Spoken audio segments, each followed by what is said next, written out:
Bismillahirrahmanirrahim. Assalamualaikum warahmatullahi wabarakatuh.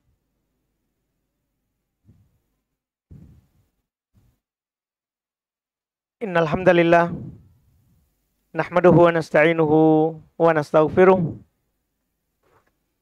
na'udzu billahi min syururi anfusina wa min sayyiati a'malina.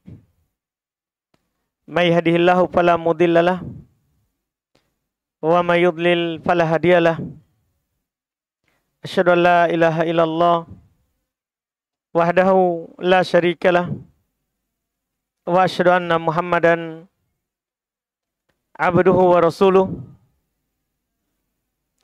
sallallahu alaihi wa ala alihi wa ashabihi wa man tabi'ahum bi ihsan ila yaumiddin. Amma ba'd. Alhamdulillah, pada malam hari ini kita di majelis ke-20 pembahasan Kitabut Tauhid.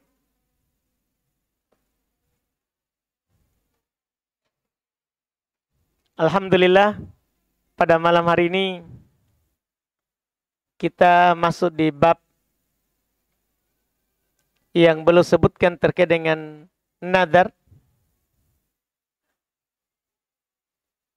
Qala beliau berkata, babun minasyirki an-nadru li ghairillah. Bab termasuk syirik bernadar untuk selain Allah. Bab ini penulis rahimahullahu ta'ala melanjutkan dari bentuk beribadatan kepada Allah yang jika diserahkan kepada selain Allah maka itu akan menjadi syirik. Akan menjadi syirik. Di sini belum langsung jazm, langsung pastikan bahwa termasuk syirik bernadar untuk selain Allah.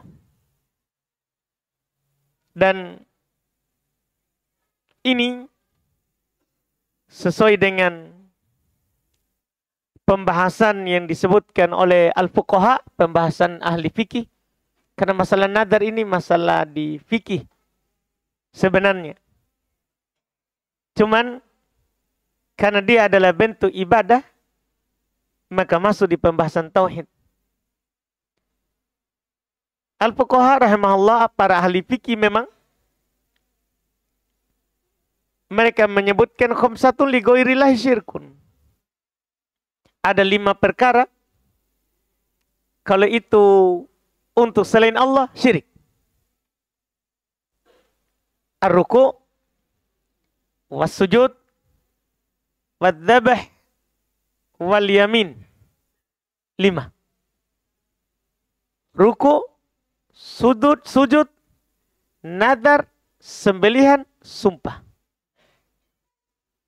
5 ini ya merupakan pembahasan fikih. Ruku, sujud, nadar, sembelih, sumpah. Sumpah 5 ini kalau dilakukan untuk selain Allah syirik. Adalah syirik. Dari mana kita mengatakan bahwa nadar itu adalah syirik kalau untuk selain Allah? Maka di sini boleh akan menyebutkan 2 ayat, 1 hadits. 2 ayat yang beliau ingin menjelaskan bahwa lewat ayat ini nadar itu adalah ibadah. Dan ketika dia terbukti sebagai ibadah, maka tidak boleh diserahkan kepada selain Allah. Beliau rahimahullahu ta'ala berkata, wa qaulullahi ta'ala, dan firman Allah subhanahu wa ta'ala, yufuna bin nadri wa yakhafuna yawman kana syarruhu mustatira. Mereka memenuhi nadar mereka. Mereka memenuhi nadar mereka Wa yakhafuna, dan mereka takut akan nanti suatu hari itu keburukannya sangatlah merata jika kita tidak memenuhi nadar kita. Ayat ini disebutkan oleh para ulama sebagai dalil bahwa nadar itu adalah ibadah. Sisi pendalilannya apa? Karena dipuji orang-orang yang menunaikan nadarnya kalau sudah bernadar. Jika dia sudah bernadar, kemudian dia tunaikan nadarnya, Allah puji. Yufuna bin nadri. Mereka memenuhi nadar mereka. Di ayat yang lain dengan lafaz perintah bahkan kata Allah, wal yufu nudurahum. Hendaklah mereka memenuhi nadar-nadar mereka. Perintah. Kita punya kaidah umum. Al-aslu fil awamir al-wujub. Asal dalam perintah adalah apa? Wajib. Dan ketika itu wajib, maka dia adalah ibadah. Maka dia adalah ibadah. Kata Syekh Ibnu Utsaimin rahimahullah ketika beliau komentari ini ayat, wa bihada yaqtadi ayyakuna ibadah.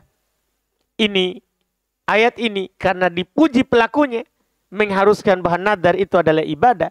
Li'annal insana la yumdahu wa la yastahiqqu dukhulal jannah illa bi fi'li syai'in yakunu ibadatan, kata Syekh Ibnu Utsaimin rahimahullah. Dengan ayat ini maka nadar itu adalah ibadah. Kenapa? Karena seorang tidak akan dipuji, tidak disanjung. Seorang tidak akan berhak masuk surga kecuali melakukan sesuatu yang bernilai ibadah. Ini sisi pendalilannya. Ini adalah sisi pendalilannya. Dan ini sudah sesuai dengan definisi ibadah yang disebutkan oleh Syekhul Islam Ibnu Taimiyah rahimahullah. Apa definisi ibadah? Menurut Syekhul Islam Ibnu Taimiyah ini sering sekali diungkapkan. Beliau berkata, al-ibadatu ismun jami'un likulli ma yuhibbuhullahu wa yardah minal amal wal aqwal adh-dhahira wal batinah. Ibadah itu adalah sebuah nama yang mencakup, sebuah nama yang melingkup seluruh yang dicintai oleh Allah dan diridhoi oleh Allah. Semua yang dicintai oleh Allah, kalau dikatakan Allah cinta ini, maka itu ibadah. Dan semua yang diridhoi oleh Allah, kalau dikatakan Allah cinta ini, ridho itu ibadah. Itu ciri-cirinya. Itu ciri-cirinya. Minal amal, dari perbuatan, wal aqwal atau ucapan, ad-dhahira wal batina, yang nampak ataupun yang tersembunyi, maka ini semua ibadah. Itu definisi ibadah. Sekarang kalau kita mempraktekkan pengertian ini di dalam nadar Allah cinta. Allah puji pelakunya. Allah ridho terhadap orang yang memenuhi nadarnya. Berarti nadar adalah apa? Ibadah. Nah, ketika kita tetapkan sebagai ibadah, maka cocok dengan judul tadi. Minasyirki an-nadru li ghairillah. Termasuk syirik, nadar untuk selain Allah. Cocok itu untuk judul. Sudah tepat ini ayat. Padahal kalau kita melihat ayat ini tidak ada dibilang syirik itu nadar untuk selain Allah. Cuman dia adalah Allah puji orang yang memenuhi nadarnya. Berarti nadar dicintai oleh Allah. Ketika dicintai oleh Allah, berarti itu ibadah. Dan ketika itu adalah ibadah, lazimnya, keharusannya, maka dia tidak boleh diserahkan kepada selain Allah. Karena Allah berfirman, "Ubudullah." Sembahlah Allah. Sembahlah Allah. Itu kan sangat banyak ayat yang seperti itu. Iya. Walaqad ba'atna fi kulli ummati rasula. Kami telah mengutus pada setiap umat seorang rasul. Seruannya apa? Ani ibudullah. Sembahlah Allah. Sembahlah Allah. Wajtanibut togut, dan jauhi yang namanya togut. Sembahan-sembahan selain Allah subhanahu wa ta'ala.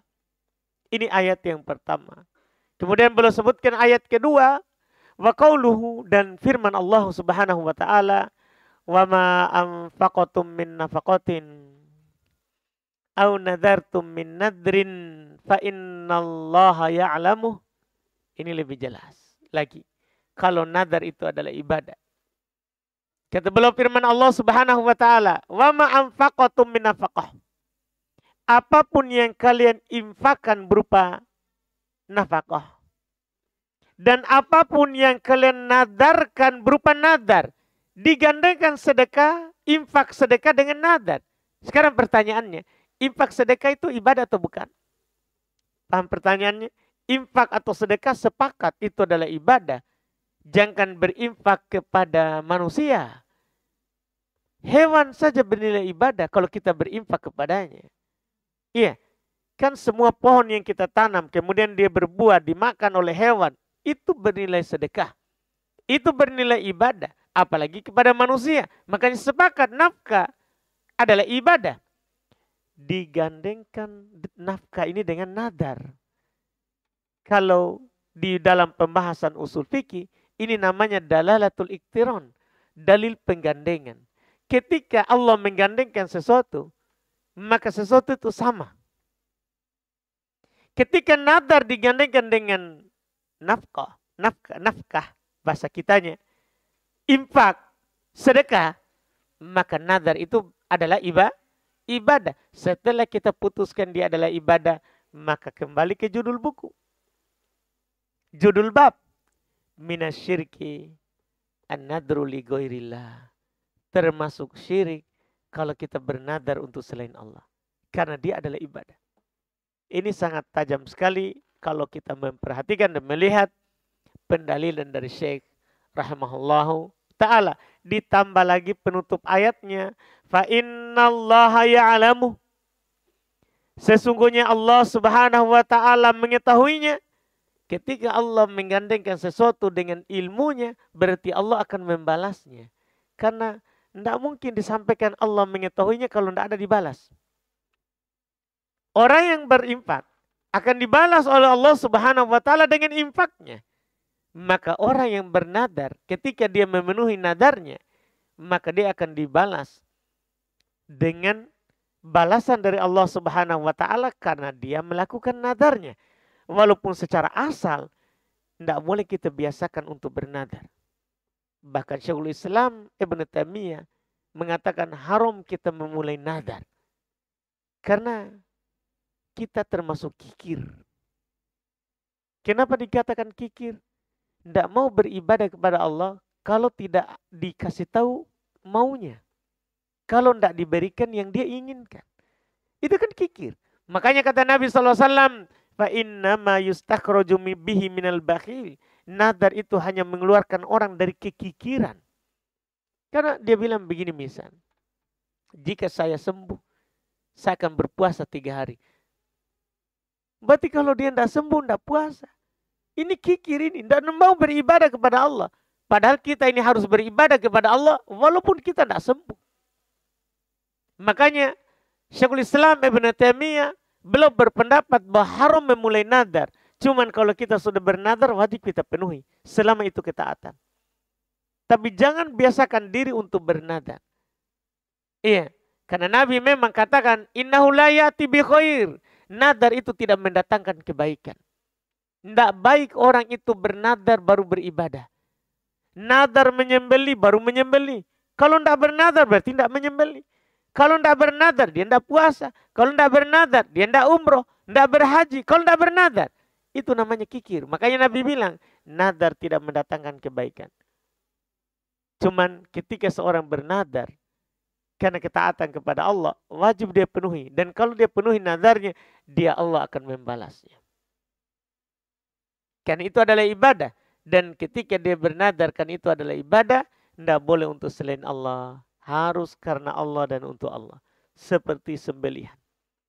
Makanya belum bawakan hadits sebagai pemutus dalam hal ini dan hadis terakhir langsung di bab ini. Kata beliau fi sahih, dalam sahih. Dalam sahih yaitu sahih Al-Bukhari. Dalam sahih itu sahih Al-Imam Al-Bukhari rahimahullah. An Aisyah radhiyallahu taala anha, dari Aisyah radhiyallahu taala anha qalat, beliau berkata, anna Rasulullah sallallahu alaihi wasallam qala, bahwasanya Rasulullah sallallahu alaihi wasallam bersabda, man nadara ayyuti Allah falyuti'hu wa man nadara ayyasi Allah fala ya'sihi. Siapa saja, kata Nabi sallallahu alaihi wasallam, siapa saja yang bernadar untuk mentaati Allah, maka wajib dia taati Allah. Dia bernadar untuk taat kepada Allah, bernadar untuk sholat, bernadar untuk puasa, bernadar untuk menyembelih, bernadar untuk berumrah, berhaji, dari ibadah-ibadah kepada Allah. Bernadar untuk memberi makan, bernadar untuk memberi minum, menggali sumur, membangun masjid. Dia bernadar untuk mentaati Allah, falyuti'hu, wajib dia taati Allah. Dalam nadarnya itu wajib dia mentaati Allah dalam nadarnya itu. Ini ucapan ya dari Nabi ini, para ulama rahimahumullah taala bersepakat akan wajibnya, menukil kesepakatan akan wajibnya seorang yang bernadar untuk taat kepada Allah untuk melakukan nadarnya. Sepakat para ulama. Siapa yang bernadar untuk taat kepada Allah, wajib dia lakukan. Walaupun itu adalah ibadah sunnah. Ibadah sunnah. Tapi kalau dia bernadar, jadi wajib. Dia bernadar, misalnya mereka katakan, insyafallahu maridi, fa'alayya an atasaddaqa bikada, wa nahwu kada, misalnya. Jika dia berkata misalnya, jika Allah menyembuhkan sakitku, maka saya akan bersedekah demikian dan demikian. Wajib, padahal sedekah itu sunnah. Cuman bernadar jadi wajib. Dengan nadar itu menjadi wajib. Hati-hati, makanya hati-hati dari bernadar. Hati-hati dari bernadar. Kenapa? Karena pengertian nadar itu adalah ilzamul mukallaf nafsahu. Seorang mukallaf, seorang hamba mewajibkan dirinya terhadap sesuatu yang tidak wajib untuknya. Tidak wajib untuknya itu. Tapi dia haruskan dirinya, dia wajibkan dirinya, dia berjanji kepada Allah. Wajib dia penuhi. Wajib dia penuhi. Iya, karena Nabi katakan falyuti'hu, perintah. Wajib dia mentaatinya. Wajib dia mentaatinya. Walaupun sekali lagi itu adalah ibadah sunnah. Lanjutan hadits, wa man nadzara ay ya'siyallah fala ya'sihi. Barang siapa yang bernadar untuk durhaka kepada Allah, maka jangan dia durhaka kepada Allah. Misalnya dia bernadar, jika saya sembuh, saya akan menjauhi ibuku, bapakku, saudaraku misalnya. Ini maksiat. Tidak boleh dia penuhi nadarnya. Tidak boleh dia penuhi nadar. Fala ya'sihi. Jangan dia penuhi nadarnya. Terus apa yang dia lakukan? Batalkan nadarnya, bayar kafarah sumpah. Batalkan nadarnya, bayar kafarah. Kafarah sumpah itu apa? Kasih makan 10 orang miskin. Atau kasih pakaian 10 orang miskin. Kalau tidak, membebaskan budak. Kalau tidak bisa juga, maka dia berpuasa 3 hari. Itu kafarah. Bagi orang yang bernadar untuk maksiat kepada Allah, tidak boleh dilakukan. Itu poin pertama. Tidak boleh dia tunaikan itu nadarnya. Tapi ketika dia tidak menunaikannya karena dia telah berjanji bernadar, maka harus dia bayar kafarah, bayar tebusannya. Tebusannya apa? Bebaskan budak. Dan ini tentunya tidak bisa kita lakukan sekarang. Kalau tidak bisa, urutan kedua ini tidak boleh berpindah langsung ke puasa. Kasih makan 10 orang miskin. Atau kasih pakaian 10 orang miskin. Belikan pakaiannya 10 orang miskin. Atau berikan makan 10 orang miskin. Kalau juga tidak mampu, maka puasa 3 hari. Puasa 3 hari untuk membayar nadarnya tadi. Dan tidak boleh dipenuhi. Ini harus kita perhatikan baik-baik. Bagi orang yang bernadar maksiat, tidak boleh dilakukan itu maksiat. Dan ini disepakati juga oleh para ulama. Seperti nadar taat tadi. Wajib dipenuhi. Wajib dipenuhi kalau nadar taat. Iya, wajib dia penuhi. Nadar maksiat sepakat para ulama tidak boleh dia penuhi. Nadar maksiat sepakat para ulama tidak boleh kita penuhi. Tapi apa yang harus kita lakukan? Bayar kafaronya. Apa kafaronya? Itulah yang tadi kami sebutkan. Kafaronya itulah yang tadi kami sebutkan. Iya.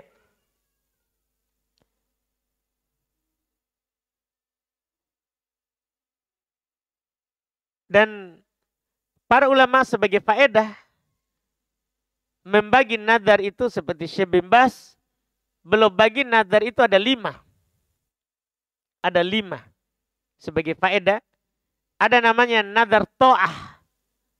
Nadar ketaatan. Oh, ini wajib kita penuhi. Yang kedua nadar maksiat. Lawan dari nadar to'ah. Maka ini haram kita penuhi. Yang ketiga, kata mereka ada namanya nadar makruh. Nadar untuk melakukan hal-hal yang dibenci. Ini sunnah untuk ditinggalkan. Tidak wajib ditinggalkan karena makruh. Tapi sunnah ditinggalkan. Ada namanya nadar sunnah. Maka sunnah juga dilakukan. Sunnah juga dilakukan. Yang kelima ada nadar mubah. Nadar mubah saja. Nadar menadarkan sesuatu yang mubah dilakukan. Maka dia mubah juga untuk melakukan. Mubah juga untuk melakukannya.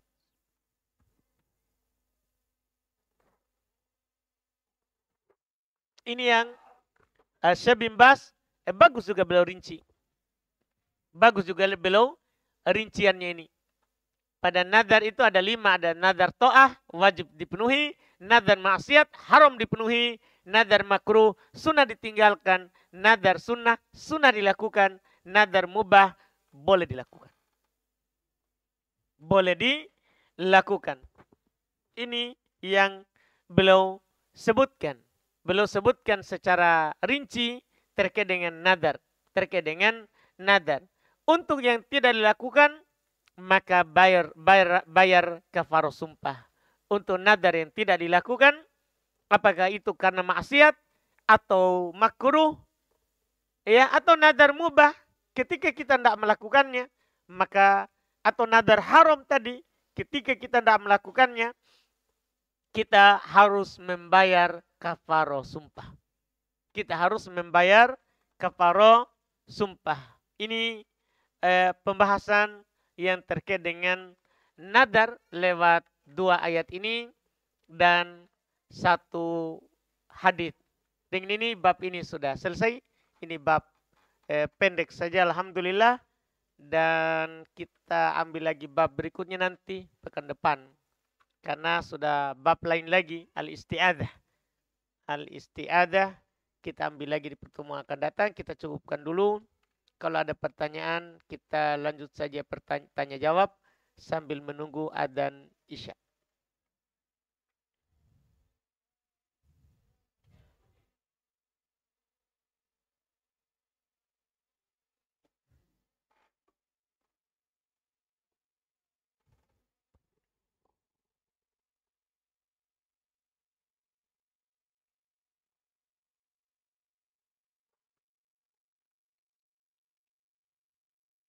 Baik, sini ada pertanyaan kertas pertama.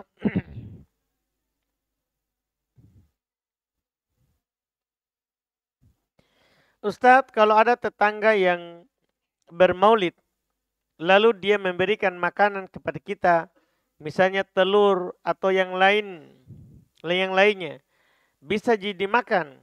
Karena pernah saya dengar salah satu ustadz bahwa makanan itu halal. Orangnya yang melakukan pelanggaran. Tapi kalau tidak boleh dimakan, apakah makan itu dibuang atau diberikan kepada orang lain? Iya. Di kita dalam masalah ini, karena kita menukil ada, ya, bilang seorang ustadz, ya, yang mengatakan boleh, ya, cuman orangnya yang, ya, orangnya yang, apa tadi? Orangnya yang melakukan pelanggaran. Ya, orangnya katanya yang melakukan pelanggaran. Ya, saya pernah sebenarnya ini ada kumpulan fatwa supaya nanti kita ndak membandingkan saya dengan ustadz itu yang kita dengar. Karena siapa juga saya ini. Iya. Jadi ada fatwa dari beberapa ulama terkait dengan memakan makanan dari perayaan Maulid ataupun semua perayaan yang tidak ada syar'inya. Tidak ada dalil dari hal itu. Iya. Syekh Abdul Muhsin Al-Abbad rahimahullah wa hafidhahullahu ta'ala, beliau pernah ditanya apakah terjemahannya, dan tidak lama, apakah boleh memakan makanan ahlul bid'ah? Dan beliau dirincikan, perlu diketahui bahwa mereka membuat makanan ini untuk bid'ah tersebut. Seperti makanan untuk maulid Nabi. Ini saya kumpulkan sengaja, tulis memang ini pertanyaan musiman setiap tahun. Jadi ini saya selalu lihat lagi, setiap tahun lihat. Ya, kan musiman ini pertanyaan. Maka ini yang paling pertama, karena langsung contohnya maulid. Belum menjawab, yang wajib adalah mengingatkan mereka untuk menjauhi bid'ah. Bukan kita bilang, makan maki, orangnya aja yang melanggar. Itu, ya, wallahualam apa ijtihadnya ustadz yang kita sebut. Tapi Syekh Muhsin Al-Abbad belum berkata, ya, yang wajib adalah mengingatkan mereka untuk menjauhi bid'ah-bid'ah dan meninggalkan perkara-perkara yang diharamkan. Iya. Terhadap seorang manusia kita wajib, ya, mengingatkan, itu harus, agar tidak memakan makanan yang dibuat untuk perkara bid'ah dan perkara-perkara yang diharamkan. Ini beliau fatwakan ketika belum mengajarkan pelajaran Sunan Abu Daud, waktu itu masih pakai kaset nomor 137. Iya. Ini Syekh Abdul Muhsin Al-Abbad. Lajnah Daimah, lembaga fatwa resmi dari Saudi, ya, ditanya, yang diketuai oleh Syekh bin Baz, ya, dan sekarang juga diketuai oleh Syekh Abdul Aziz Al-Syekh, termasuk di dalamnya waktu itu yang bertanda tangan Syekh Shalih Al-Fauzan, Syekh Bakar Abu Zaid, ya, ditanya, apa hukum memakan makanan yang dipersiapkan untuk acara-acara tertentu atau suatu kebiasaan seperti memakan makanan musim semi yang disiapkan dengan tepung putih dan tanaman ketika musim semi telah tiba. Maksudnya makanan perayaan ya orang yang biasa rayakan. Musim-musim tertentu. Iya. Maka mereka menjawab dalam ini Lajnah Daimah, bisa dilihat fatwanya Lajnah Daimah dalam masalah ini di jilid 22 halaman 270-271. Mereka menjawab apabila makanan-makanan ini tidak berhubungan dengan hari-hari raya dan acara-acara bid'ah, serta tidak ada penyerupaan terhadap orang kafir, hanya kebiasaan. Kebiasaan saja. Tidak ada hubungannya dengan hari raya orang kafir, tidak ada hubungannya dengan perayaan bid'ah. Iya, ini hanya sekedar pergantian musim, maka tidak ada masalah. Tapi syaratnya bukan perayaan bid'ah, tidak ada kebiasaan orang kafir di situ. Tidak masalah dimakan. Tidak masalah dimakan. Iya. Dan ditanya lagi di tempat lain dengan bentuk pertanyaan lain. Di negeri kami, sebagian orang mengadakan perayaan maulid. Nah, ini langsung maulid. Iya. Dan perayaan-perayaan bid'ah lainnya. Kemudian mereka mengirimkan sebagian makanan dari perayaan-perayaan tersebut ke rumah kami. Ini kan sering terjadi di kita. Kita tidak merayakan, tapi dapat tongki telur. Iya. Dikirimkan. Ini baik, kejadian betul. Iya. Hal tersebut, pertanyaannya, apakah boleh kami memakannya? Maka mufti umum Saudi Arabia, Syekh Abdul Aziz Ibn Abdullah Ibn Muhammad Al-Syekh, beliau jawab waktu itu di malam Jumat tanggal 8 Sya'ban 1425.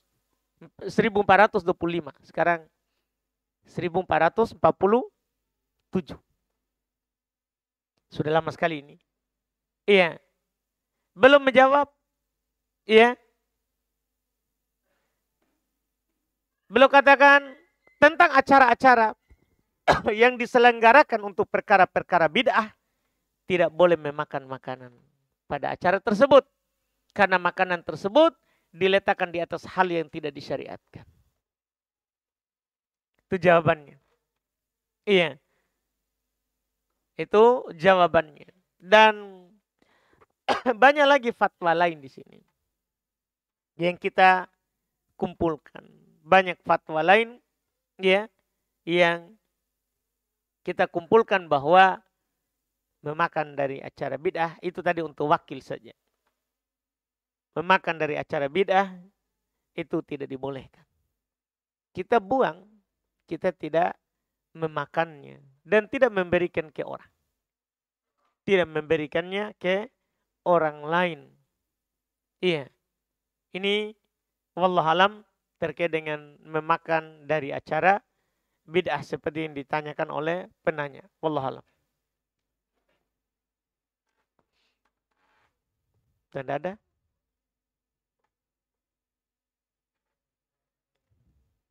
Waalaikumsalam.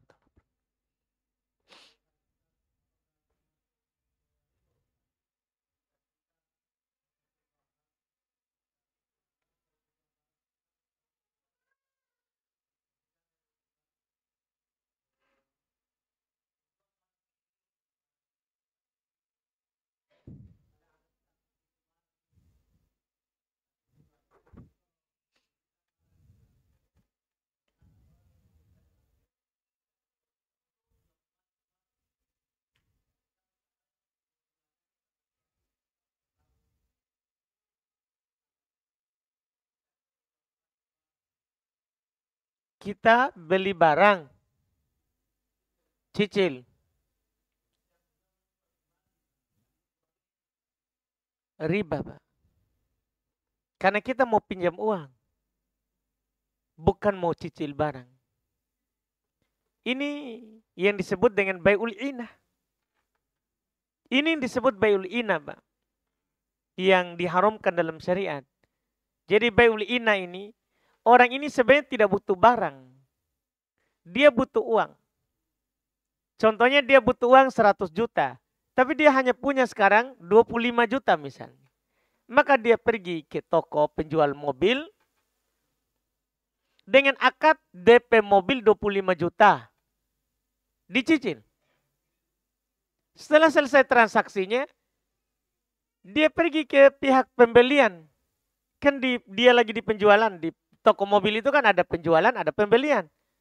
Dia pergi di penjualan, bilang saya mau beli mobil. Cicil, DP 25 juta. Terjadi akad selesai, dia pergilah ke pihak pembelian. Ini saya mau jual mobil baruku, yang baru saya beli sebelah. 100 juta. Cash. Sudah, dikasihlah di sini. Masih toko itu. Dikasihlah di sini apa? 100 juta cash. Akhirnya dia cicil mobil dia bilang. Selama sekian tahun, padahal yang dia cicil bukan mobil. Ini lari dari riba pinjam uang. Akhirnya dia apa? Dia haluskan dengan akad jual beli mobil. Riba Pak, ini hilah, ini menakutkan ini. Ini seperti orang Yahudi. Ya, dilarang berburu hari Sabtu, dia pasang hari Jumat. Angkat hari Ahad. Dilaknat, diubah menjadi monyet dan babi. Semuanya mati. Ini menakutkan Pak. Tidak boleh begitu.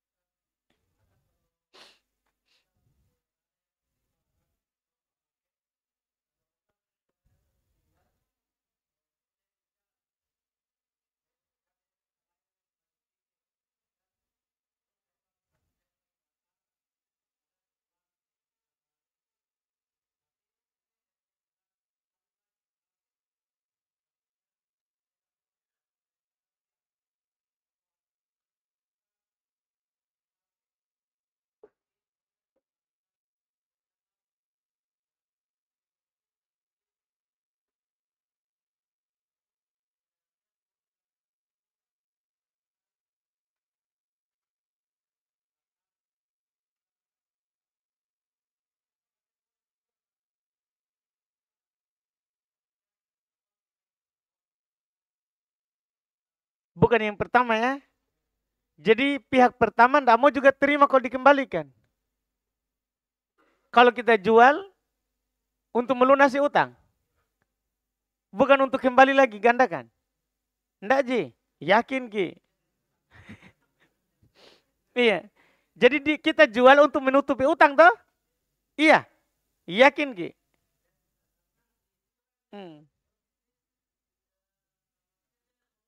Iya, intinya ini kita kan dia tidak mau ambil kembali barang. Pokoknya harus bayar. Maka pertanyaan kita adalah boleh nggak kita jual itu HP? Nah, pertanyaan untuk bayar utang kan? Bukan untuk menambah utang. Kan kadang itu ada orang, dia jual ini tetap dia cicil. Kan begitu kan? Jadi dia jual barangnya, sudah ada uang cash, dia pakai lagi tempat lain. Dia tidak bayar ke utangnya. Jadi kita untuk bayar utang ini. Saya tanya dulu, ini kita kan mau jual. Mulai mikir ragu ini. Kan kita yang jual ini. Ini kita jual ini untuk bayar utang kok, tutup. Untuk tutup utang. Iya kan? Kalau ada lebih kita kasih pembeli tadi. Yakin Ki? Hah? Enggak kan? 9 juta. 14 juta. Kita jual barangnya berapa? 9 juta. Akhirnya kita tutup.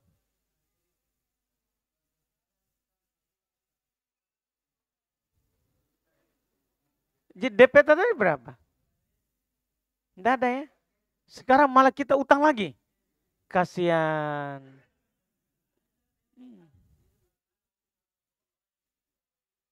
Iya. Tidak boleh begitu. Iya, orang cicil itu kan ada barang jaminan toh. Apa berarti jaminannya? Innalillahi wa inna ilaihi raji'un. Kalau itu selesai masalah, Pak. Ya selamat menikmati identitas dan kepercayaan. Iya, enggak boleh begitu, Pak, enggak boleh. Makanya dalam utang piutang itu harus ada jaminan. Jaminan inilah nanti mau dijual. Untuk melunasi utangnya, makanya saya bilang tadi, ketika itu HP jadi jaminan, itulah yang dijual untuk melunasi utangnya. Ketika tertutup dengan uangnya tadi, alhamdulillah.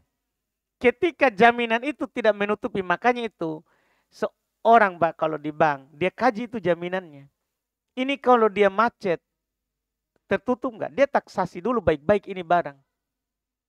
Nggak bisa kepercayaan begitu, boy. Kasihan. Itu bisnisnya ikhwah, makanya rata-rata bisnisnya ikhwah mati karena itu. Karena kepercayaan dia pakai. Nah, sudah, ya kan ikhwah itu karena percayaan, ikhwah ji. Ditagih uangnya, ikhwah ji. Sudah, kan sudah kepercayaan. Salah itu, salah. Nggak boleh begitu. Nggak boleh. Walaupun ikhwah, justru ikhwah harus dicatat. Harus ada saksi. Ikhwah itu yang paling kita jaga persaudaraan. Jangan sampai gara-gara 1.000, nggak datang taklim maki. Nggak. Makanya saya nggak mau sekali bisnis sama ikhwah. Kan nanti saya datang pengajian, dia nggak datang. Gara-gara uang 1.000. Nih, alhamdulillah. Sampai sekarang saya belum berbisnis ini sama ikhwah. Semoga tidak pernah. Kan masalah ini ikhwah kalau berbisnis dengan kita. Ustadz ji, tidak apa-apa ji, tidak bayar. Ustadz juga manusia, Pak. Iya. Ustadz juga ikhwah ji. Nah, ikhlaskan ji itu karena Ustadz naji. Biar juga kamu ustadznya, beda bisnis, beda ustadz. Makanya ikhwah jangan bisnis sama ustadz. Jangan. Nggak jadi kok taklim itu. Antum nggak jadi taklim kalau berbisnis sama ustadz. Iya. Karena kalau sudah nggak enak hati, nggak masuk ilmu. Kalau sudah nggak enak hati, sudah nggak masuk ilmu. Makanya bisnis itu banyak setannya. Jangan bikin bisnis sama ustadz. Iya. Ikhwah juga kalau nggak ada akad jelas, jangan bisnis sama ikhwah. Ya kan? Kalau tidak ada akad jelas, kalau masalah bagi hasil, masalah utang piutang, itu ditulis, dicatat. Dalam utang saja dicatat, ditulis. Seperti itu, Pak. Alhamdulillah. Ya, kalau begitu saya tidak bisa jawab tadi karena kita sistem kepercayaan. Ya, nikmati saja. Alhamdulillah. Kita cukupkan dulu ini. Alhamdulillah. Sudah masuk waktu. Kita cukupkan. Subhanak hamdik asyhadu an la ilaha illa anta astaghfiruka wa atubu ilaik. Assalamualaikum warahmatullahi wabarakatuh.